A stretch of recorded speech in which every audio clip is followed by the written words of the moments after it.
안녕하십니까. 베트남 국제결혼 무엇이든 물어보세요. 최경호입니다. 오늘은 선베트남 혼인신고와 선한국 혼인신고의 장단점에 대하여 한번 알아보도록 하겠습니다. 베트남 결혼을 하고 혼인신고를 하는 데는 두 가지 방법이 있습니다. 한 가지는 선베트남 혼인신고, 말 그대로 베트남에 먼저 혼인신고를 하고 그것을 근거로 한국에 혼인신고하는 방법이고요. 또 하나는 선한국 혼인신고, 말 그대로 한국에 먼저 혼인신고하고 그걸 근거로 베트남에 혼인신고하는 것입니다. 여기에는 각각의 장단점이 있습니다. 그 장단점을 잘 파악하셔서 나는 과연 어떤 방법으로 하는 것이 나이가 맞을까 생각해보는 시간을 갖도록 하겠습니다. 선베트남 혼인신고와 선한국 혼인신고의 장단점. 선베트남 혼인신고, 선한국 혼인신고. 자, 선베트남 혼인신고의 장점. 다소 안전하다. 선한국 혼인신고의 단점. 다소 불안. 잠깐만요. 지금 제가 설명드리는 게 한국 사람 입장에서 설명을 드리는 겁니다. 저도 한국 사람이다 보니까 어쩔 수 없이 설명드리는 게 한국 사람이 유리하도록 한국 사람 입장에서 설명을 드립니다. 그 점 조금 형평성에 위배되더라도 그 점 조금 이해해 주시기 바랍니다. 그러면 선베트남 혼인신고는 다소 안전하다. 선한국 혼인신고의 단점은 다소 불안하다. 이게 무슨 말이냐면은 선베트남 혼인신고를 하게 되면은요, 베트남에 먼저 혼인신고를 하고 그 혼인신고된 서류를 가만히 가지고 있다가 신부님 한국어 교육도 끝나고 모든 것이 다 끝났어. 이제 비자, 결혼 F6원 결혼 비자를 신청해야 되겠다고 생각할 때 그때 한국에 혼인신고를 하시고 비자 서류 만들어서 베트남 보내주면은 신부님이 비자 접수하고 비자 받아서 한국 나오면 됩니다. 그러니까 안전하죠. 그런데 반대로 선한국 혼인신고를 하게 되면은요, 선한국 혼인신고를 해놓고 시간이 많이 필요하잖아요. 그런데 그 사이에 만약에 그런 일이 있으면 안 되지만 혹시라도 신랑 신부 두 분 사이에 불미스러운 어떤 일이 있어서 이 결혼이 파혼이 됐다고 계산을 했을 때 신랑은 한국에 한번 살아보지도 못하고 이혼남이 됩니다. 그래서 선베트남 혼인신고는 다소 안전하다. 선한국 혼인신고는 다소 불안하다. 제가 이렇게 정리를 한번 해봤습니다. 그 다음에 선베트남 혼인신고는 좀 복잡합니다. 신랑분이 베트남에 오셔야 되고 이리 해야 되고 저리 해야 되고 조금 복잡합니다. 그런데 선한국 혼인신고는 선베트남 혼인신고에 비하여 서류 진행이 조금 간단합니다. 그 다음에 선베트남 혼인신고는 혼인요건 인증서 발급 비용이 절약됩니다. 신랑분이 베트남에 직접 오셔서 신부님 고향 관청에 가서 결혼증명서에 사인을 하기 때문에 혼인요건 인증서 발급 비용, 혼인요건 인증서 발급이 필요하지 않습니다. 그래서 혼인요건 인증서 발급 비용이 들어가지 않으니까 절약이 되죠. 그 다음에 선한국 혼인신고는 혼인요건 인증서 발급 비용이 지출이 됩니다. 자, 베트남에서 신부님 서류 몇 가지를 만들어서 한국 신랑분에게 보내줍니다. 그러면 한국 신랑분은 그 서류를 서울 삼청동 소재 주한베트남 대사관에 접수해서 혼인요건 인증서라는 걸 발급받아서 한국에 혼인신고를 하게 됩니다. 이 혼인요건 인증서 발급 비용이 백수십만 원이 지출이 됩니다. 행정사에 따라서 가격 차이가 조금은 있을 수가 있겠으나 어쨌든 백수십만 원이 지출이 됩니다. 그래서 선한국 혼인신고를 하면은 혼인요건 인증서 발급 비용 백수십만 원이 지출이 되고 선베트남 혼인신고를 하면은 혼인요건 인증서 발급 비용이 지출이 안 되니까 절약이 된다.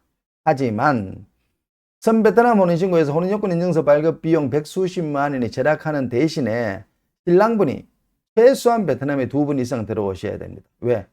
신부님 고향 관청에 가서 사인을 해야 되기 때문에 최소한 베트남에 2분 이상 들어오셔야 되고 오실 때마다 항공비와 체류 경비가 소요될 것입니다. 호텔비다 뭐다 해서 경비가 들어가겠죠. 그죠? 그래서 사실은 이 경비가 혼인요건 인증서 발급 비용 경비보다 아마 더 많이 들어갈 것입니다. 어쨌든 베트남에 2번 들어오셔야 됩니다. 그 다음에 선한국 혼인신고 방식은 혼인요건 인증서 발급 비용 백수십만 원은 지출이 되었으나 신랑이 서류 때문에 베트남에 더 들어오실 일은 없습니다. 그래서 베트남에 한 번만 입국하면 되니까 항공비와 체류비가 절약이 된다.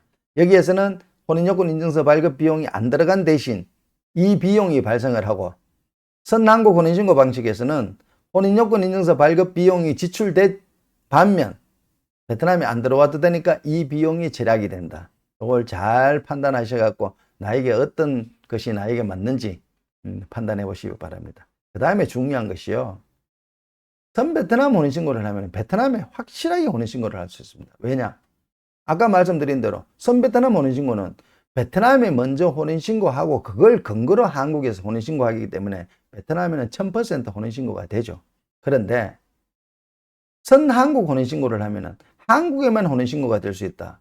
자, 한국 신랑분의 호적에만 혼인신고가 되면은요, 첫 번째 신부님 비자 발급, 베트남에 혼인신고가 됐는지 안 됐는지 따지지 않습니다. 두 번째, 장인 장모님 초청, 베트남에 혼인신고 됐는지 안 됐는지 따지지 않습니다. 한국 신랑의 호적에만 혼인신고가 되어 있으면 뭐 아무 문제 없습니다. 그 다음에 나중에 신부님 한국 국적 취득할 때 그때 역시 마찬가지 베트남 혼인신고는 따지지 않습니다. 한국에만 혼인신고가 되어 있으면 됩니다. 그래서 보통 서류를 한국에서 먼저 혼인신고를 하시면 베트남에 혼인신고 안 하실 확률이 높습니다. 참 주의하셔야 됩니다. 뭐 베트남에 혼인신고 안 됐다 해가지고 뭐 제약을 받고 안 되는 건 없지만, 그래도 한국 신랑의 호적에 혼인신고가 됐으면 베트남 신부님 호적에도 혼인신고가 돼야죠. 그래야 그게 맞는 거죠. 그런데 필요 없다고 해서 이 베트남에 혼인신고를 안 하면 안 되잖아, 그죠? 그래서 개별적으로 결혼하시는 분들은 선한국 혼인신고 방식으로 만약에 진행을 하셨다면은 꼭 신부님한테 베트남 결혼증명서 복사본을 보내라, 이렇게 해서 꼭 확인을 해 보시기 바랍니다. 그 다음에 선베트남 혼인신고를 하면 최소한 베트남에 2분 이상 오셔야 되잖아요. 그러니까 요즘은 베트남 처가댁에서 전통 결혼식을 거의 100% 합니다. 뭐 안 하는 사람이 거의 없습니다. 전통 결혼식을 시골에서 다 합니다. 요즘은 어떤 신부가 예를 들어서 우리는 뭐 전통 결혼식 안 해도 돼요, 하지 맙시다, 이러면 이 사람이 나한테 뭘 숨기는 게 있나? 왜 전통 결혼식 안 하려고 하지? 할 만큼 요즘은 100% 시골에 전통 결혼식을 합니다. 그러니까 신랑분이 베트남에 선베트남 혼인신고를 하시면 100% 전통 결혼식을 하시게 된다. 근데 선한국 혼인신고를 하시게 되면 말 그대로 신랑이 베트남에 한국에 나갈 때까지, 신부가 한국에 나갈 때까지 신랑분이 베트남에 안 오시는 경우가 종종 있습니다. 그래서 베트남 안 오니까 처가댁에서 전통 결혼식을 안 해도 되는 게 아니냐, 뭐 그럴 수도 있겠죠.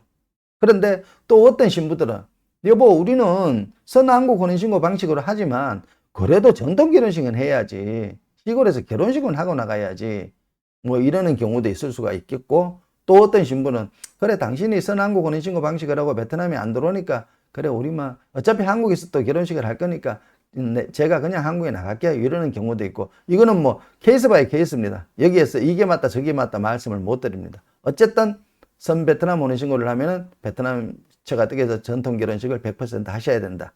선 한국 혼인신고는 케이스 바이 케이스다. 그 다음에 선 베트남 혼인신고는 어쨌든 최소한 2분 이상 들어오셔야 되니까 신부님 볼 기회가 많죠. 신부님을 자주 본다. 그 다음에 선 한국 혼인신고에서는 신부님을 만나는 횟수가 적다. 자, 이렇게 해서 선 베트남 혼인신고와 선 한국 혼인신고 각각의 장단점을 잘 파악하시고 나에게 과연 어떤 방법이 선 베트남이 맞는지 선 한국이 맞는지 잘 판단해 보시고 서류 진행하시기 바랍니다. 그리고 신부님 비자 잘 받으시고 한국 입국하셔서 행복한 가정, 단란한 가정 만드시길 바라겠습니다. 고맙습니다.